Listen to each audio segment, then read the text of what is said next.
안녕하십니까. 정의당 원내 수석 부대표 이은주입니다. 오늘 장관 후보자 인사청문회 관련해서 브리핑 드리겠습니다. 5개 부처 장관 후보자 인사청문회 관련 정의당 입장을 말씀드리겠습니다. 오늘 오전 긴급 의총이 있었습니다.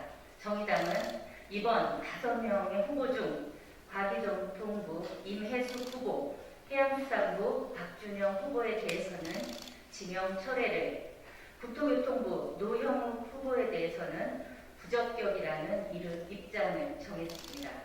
우선 임혜숙 후보의 경우 잦은 외유성 출장, 다운계약서 작성, 부적절한 남편 논문 관여 등 도덕성 문제와 그간의 행적으로 봤을 때 장관직을 수행하기에 심각한 결격 사유가 있는 것으로 확인되었습니다. 박준영 후보의 경우 외교관 지위를 이용한 심각한 불법 행위가 확인되어 장관 후보자로서의 자격 자체가 없다고 봅니다. 정의당은 대통령이 이 두 후보에 대한 지명을 철회해야 한다고 봅니다. 노영욱 후보의 경우 국민의 부동산 감수성에 비춰봤을 때 도덕적으로 미흡한 측면이 있습니다. 무엇보다 우려스러운 건 부동산 폭등에 분노하고 있는 국민의 정서와 동떨어진 후보자의 철학과 의지입니다. 집값 안정과 부동산 불로소득을 근절해야 할 국토교통부 장관으로서 부적격하다는 입장입니다. 다음으로 민주당 대선 주자의 경솔한 캠프 정치에 대해서 말씀드리겠습니다. 집권당의 차기 대선 후보 경선에 출마하고자 하는 분들의 몇 가지 공약이 최근 다양한 방식으로 공표되었습니다. 이재명 경기도지사는 대학 진학 대신 세계 여행비 1,000만 원을 말했고,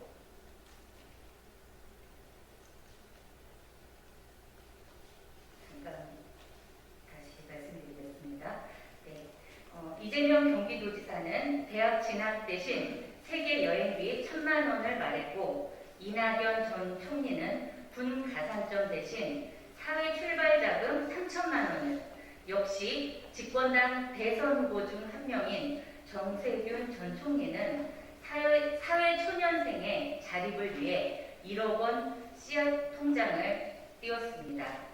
내용의 즉흥성도 즉흥성이지만 과연 이런 방식으로 정책을 내어놓는 것이 집권당 대선 주자급 인사의 책임 있는 행동인지 의문입니다. 대선은 후보자와 캠프의 아이디어 경영장이 아닙니다. 이런 방식이라면 우리가 요즘 문제가 되는 포퓰리즘 정치를 어떻게 비판할 수 있겠습니까? 우리는 지난 박근혜 정부는 물론이고 문재인 정부 들어서도 캠프 정치의 폐해를 목도하고 있습니다. 자신들을 후보로 지명한 정당이 아니라 선거 캠프가 내각과 청와대가 되고 캠프에서 나온 즉흥적 아이디어가 정책이 되는 사례를 그동안 너무 많이 보아왔습니다. 이런 캠프 정치의 문제가 코드 인사, 측근 및 참모의 전행 등을 낳았습니다. 현재 민주당 대선 주자들이 내놓고 있는 공약들이 이 정부에서는 물론 집권당에서 진지하게 논의되거나 검토되었다는 이야기를 들어본 적이 없습니다. 그리고 이들 대선 후보가 자신의 아이디어를 당론이나 정부 정책으로 만들기 위한 노력도 들어본 적이 없습니다.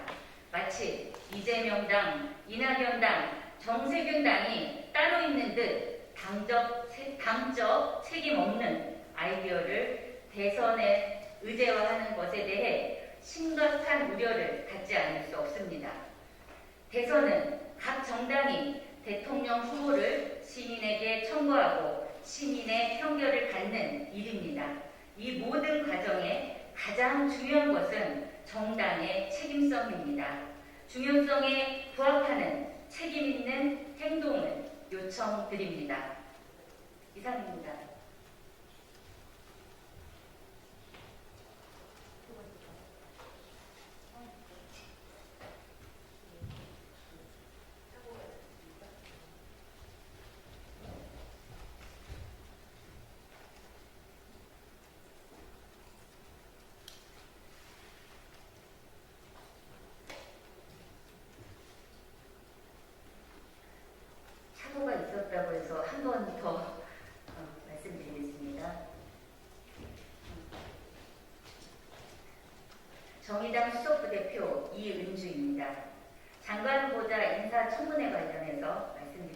있습니다. 5개 부처 장관 후보자 인사청문회 관련 정의당 입장을 말씀드리겠습니다. 오늘 오전 긴급 의총이 있었습니다. 정의당은 이번 5명 후보 중 과기정통부 임혜숙 후보, 해양수산부 박준영 후보에 대해서는 지명 철회를, 국토교통부 노형욱 후보에 대해서는 부적격이라는 입장을 정했습니다. 우선 임혜숙 후보의 경우 잦은 외유성 출장, 다운 계약서 작성, 부적절한 남편 논문 관여 등 도덕성 문제와 그간의 행적으로 봤을 때 장관직을 수행하기에 심각한 결격 사유가 있는 것으로 확인되었습니다.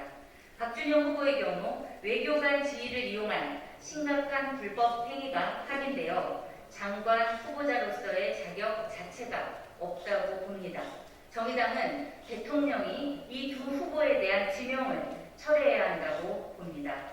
노영욱 후보의 경우 국민의 부동산 감수성에 비춰봤을 때 도덕적으로 미흡한 측면이 있습니다. 무엇보다 우려스러운 건 부동산 폭등에 분노하고 있는 국민의 정서와 동떨어진 후보자의 철학과 의지입니다. 집값 안정과 부동산 불로소득을 근절해야 할 국토교통부 장관으로서 부적격하다는 입장입니다. 다음, 민주당 대선 주자의 경솔한 캠프 정치에 대해서 말씀드리겠습니다. 집권당의 차기 대선 후보 경선에 출마하고자 하는 분들의 몇 가지 공약이 최근 다양한 방식으로 공표되었습니다. 이재명 경기도지사는 새 대학 진학 대신 세계 여행비 1,000만 원을 말했고, 이낙연 전 총리는 군 가산점 대신 사회 출발 자금 3천만 원을, 역시 집권당 대선 후보 중 한 명인 정세균 전 총리는 사회 초년생의 자립을 위해 1억 원 씨앗 통장을 띄웠습니다. 내용의 즉흥성도 즉흥성이지만 과연 이런 방식으로 정책을 내어놓는 것이 집권당 대선 주자급 인사의 책임 있는 행동인지 의문입니다. 대선은 후보자와 캠프의 아이디어 경영장이 아닙니다. 이런 방식으로라면 우리가 요즘 문제가 되는 포퓰리즘 정치를 어떻게 비판할 수 있겠습니까? 우리는 지난 박근혜 정부는 물론이고 문재인 정부 들어서도 캠프 정치의 폐해를 목도하고 있습니다.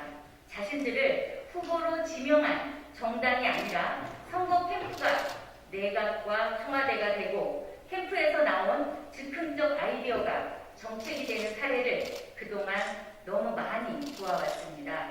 이런 캠프 정치의 문제가 코드 인사, 측근 및 참모의 전행을 낳았습니다.